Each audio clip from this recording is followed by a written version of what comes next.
신앙 고백 우리 하겠습니다. 나는 전능하신 아버지 하나님 천지의 창조주를 믿습니다. 나는 그의 유일하신 아들 우리 주 예수 그리스도를 믿습니다. 그는 성령으로 잉태되어 동정녀 마리아에게서 나시고 본디오 빌라도에게 고난을 받아 십자가에 못 박혀 죽으시고 장사된 지 사흘 만에 죽은 자 가운데서 다시 살아나셨으며 하늘에 오르시어 전능하신 아버지 하나님 우편에 앉아 계시다가 거기로부터 살아있는 자와 죽은 자를 심판하러 오십니다. 나는 성령을 믿으며 거룩한 공교회와 성도의 교제와 죄를 용서받는 것과 몸의 부활과 영생을 믿습니다. 아멘. 찬송가 159장이에요.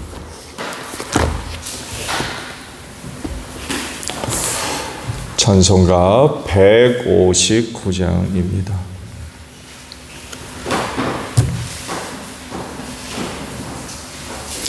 기뻐 찬송하세 주님 부활했네 그 무덤의 권세 다 깨뜨렸네 찬송하고 전파하세 대속하신 주님 할렐루야 찬송하세 다시 사셨도다 기뻐 찬송하세 밝은 빛이 왔네 그 어둠의 권세 다 이기셨네 찬송하고 전파하세 대속하신 주님 할렐루야 찬송하세 다시 사셨도다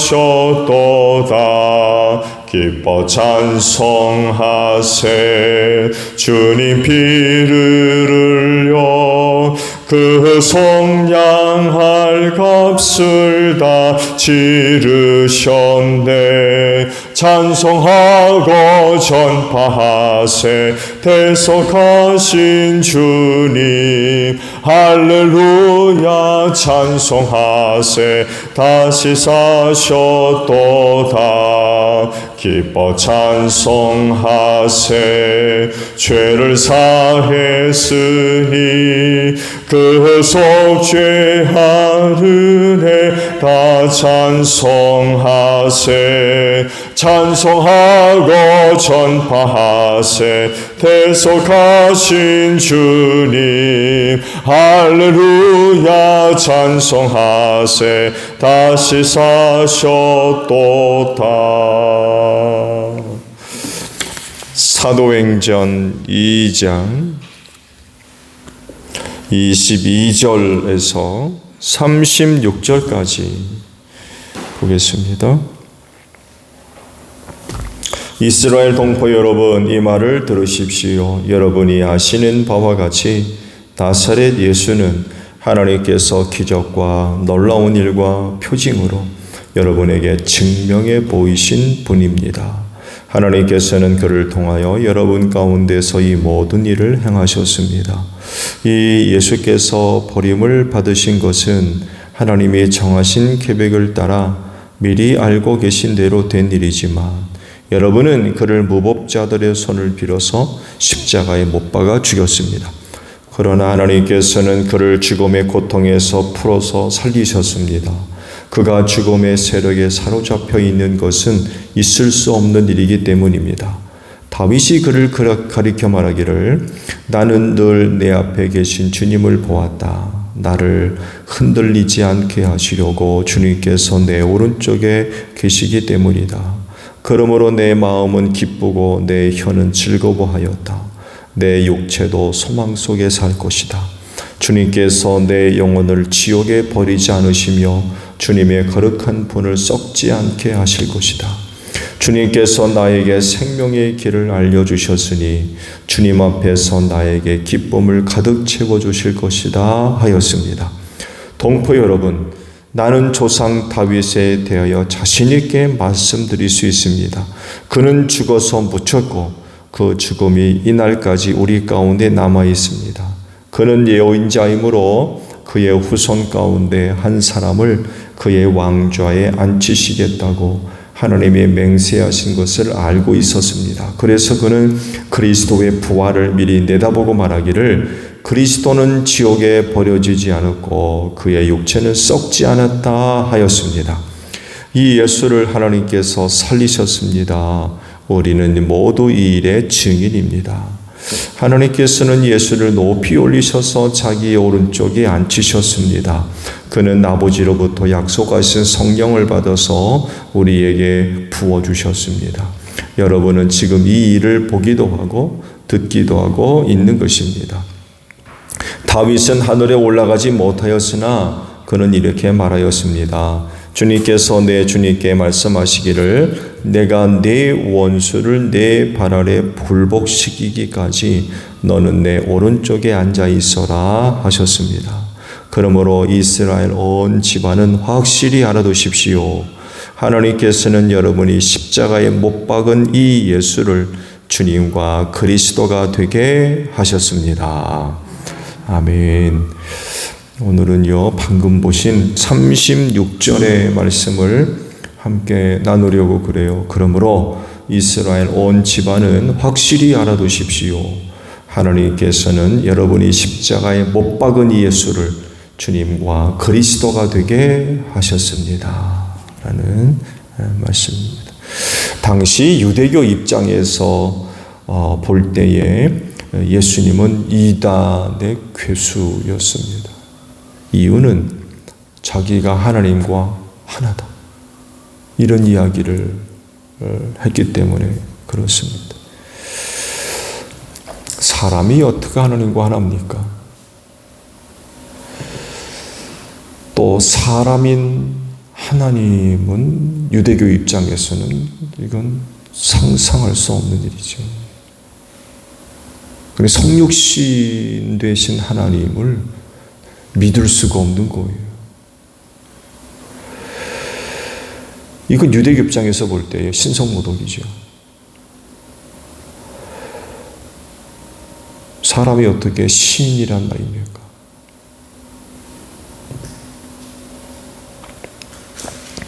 그런데 그들도 어떻게 할 수 없는 부분이 있었어요.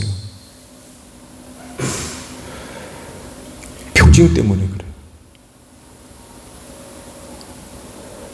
자신이 신성을 소유한 하나님이란 증거를 이 표징을 통해서 보여주셨어요.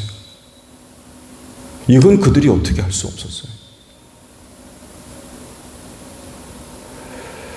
기적은 단순하게 초자연적인 어떤 신비지만 표징은 예수님이 신적 존재를 증거하는 능력이었습니다. 그래서 이것만큼은 그들이 어떻게 할 수가 없었어요. 왜냐하면 저들 눈앞에 확실한 증거로 나타났기 때문에 그래요.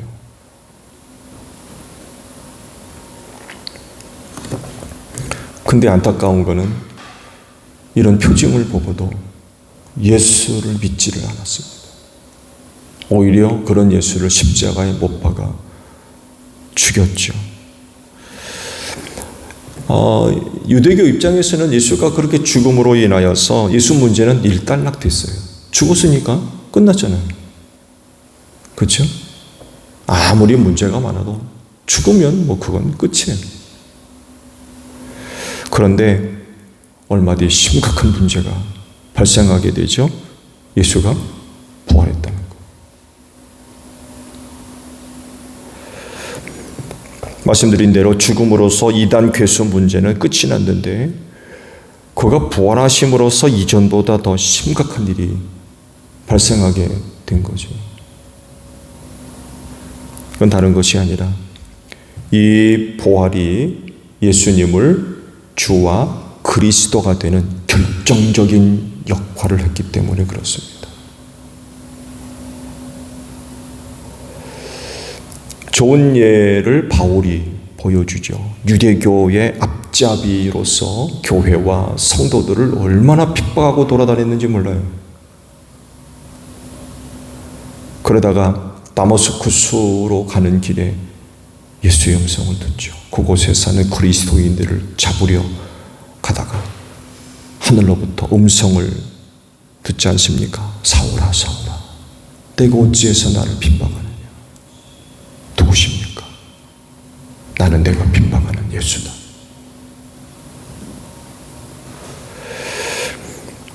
죽은 줄로 알았던 예수가 살아있었던 것.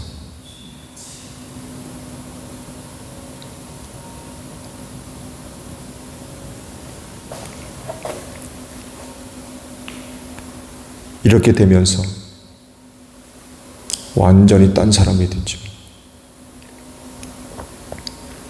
예수님을 전하는 이방인의 사도가 됐어요. 핍박자에서 예수의 증인이 된 거죠. 이런 변화에는 예수의 부활이 결정적인 역할을 했습니다. 예수님이 주가 되시고 그리스도라는 것을 증명하는 가장 확실한 증거가 바로 이 부활이었습니다. 만약에 예수께서 부활하지 않고 그냥 죽어 끝났다 그러면 바울이 예수를 만났겠습니까? 만날 수가 없죠. 그는 영원히 핍박자가 됐을 겁니다. 그에게 있어서 예수가 주, 메시아, 그리스도 이건 뭐 있을 수가 없는 거죠.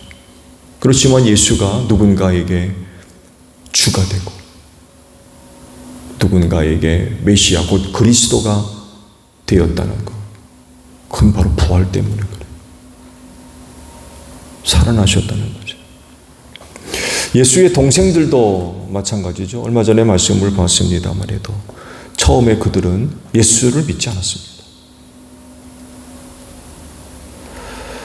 여전히 예수는 자기들의 형님이고 오라버니에 불과했습니다.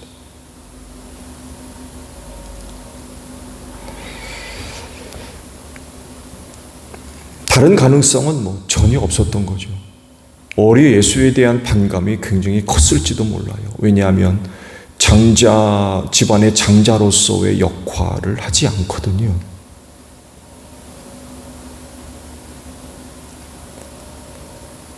부모를 공양하거나 동생들을 돌보는 그 역할을 하지 않는 것. 이 동생들 눈에 예수가 어떻게 보였겠습니까?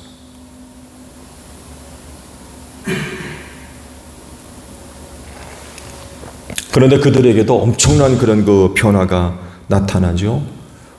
오순절 성령 강림 사건의 현장에 예수의 동생들이 등장하죠. 120명 안에 예수의 식구들이 등장합니다. 뭘 얘기합니까?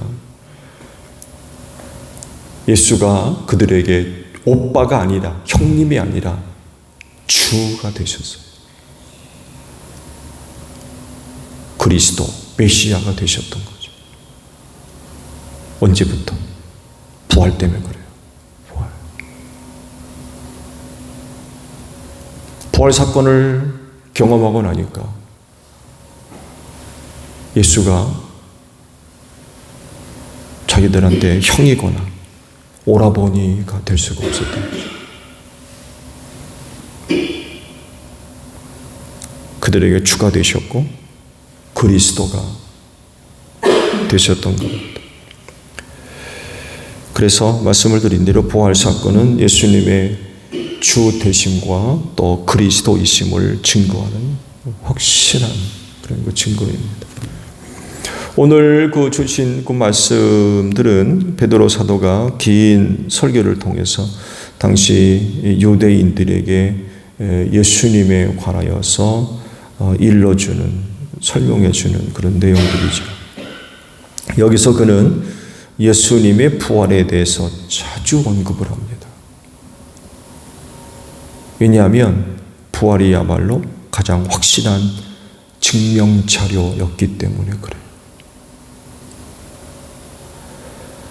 만약 예수님도 죽음으로 끝났다고 하면 유대교 입장에서 이단아에 불과할 것이고 제자들에게는 선생님으로 끝났을 겁니다. 베드로에게는 어쩌면 더 낙심이 됐을지도 몰라요. 주는 그리스도시요 살아계신 하나님의 아들입니다. 이런 고백을 했던 사람인데 그랬던 예수가 죽었어요. 그러면 그의 고백이 무슨 소용이겠습니까?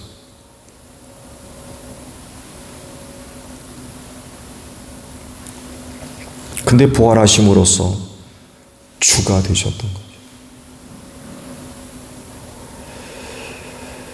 그만큼 부활은 대단히 중요한 부분을 차지합니다. 지금도 예수님에게 부활이 없고 그냥 죽음으로 끝났다고 하면 오늘날 사람들에게 서게 되는 예수, 그냥 선생님, 유대교의 한 선생님,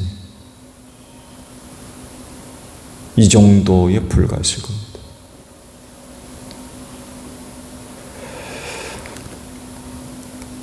그런 예수를 주라 부를 수 있었던 것, 그건 부활 때문에 그래요. 부활하셨기 때문에.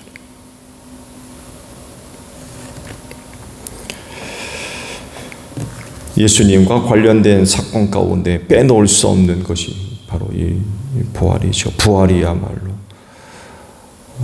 예수님의 정체가 무엇인지를 확실하게 보여주는 그런 사건입니다. 주님이시고 그리스도이셨기 때문에 부활이 있었던 거죠. 하나님께서 그를 살려서 주가 되게 하셔서 그리스도가 되게 하시고, 그래서 예수가 모든 사람에게 주가 되셨던 거죠. 죽음으로 끝났다면 이건 무슨 생각할 수 없는 일이죠. 굳이 그 예수를 주라 부를 이유가 있어요?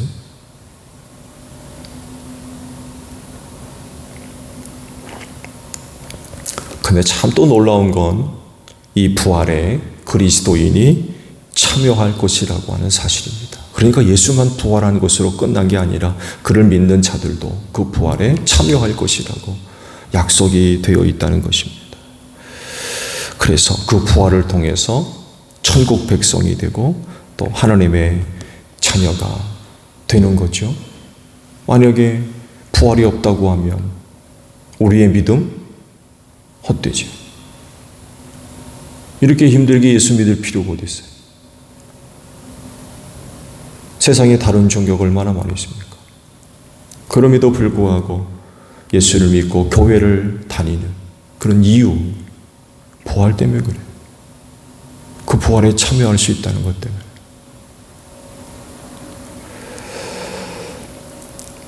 그러므로 그리스도인의 신앙생활 속에 신앙 중에 반드시 포함되어져야 할 신앙의 내용은 부활신앙이에요. 반드시 부활신앙이 있어야 됩니다.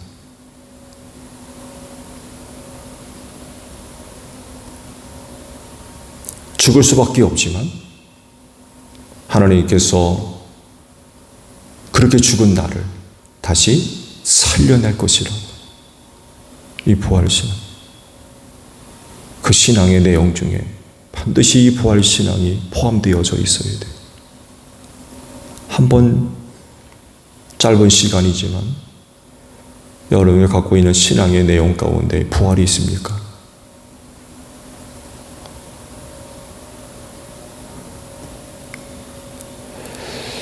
부활 신앙을 가지고 남은 신앙의 경주를 끝까지 잘 달려가는 여러분들이 되시기를 바랍니다. 주기도문합니다. 하늘에 계신 우리 아버지, 아버지의 이름을 거룩하게 하시며 아버지의 나라가 오게 하시며 아버지의 뜻이 하늘에서와 같이 땅에서도 이루어지게 하소서. 오늘 우리에게 일용할 양식을 주시고 우리가 우리에게 잘못한 사람을 용서하여 준 것 같이 우리 죄를 용서하여 주시고 우리를 시험에 빠지지 않게 하시고 악에서 구하소서. 나라와 권능과 영광이 영원히 아버지의 것입니다. 아멘. 기도하겠습니다.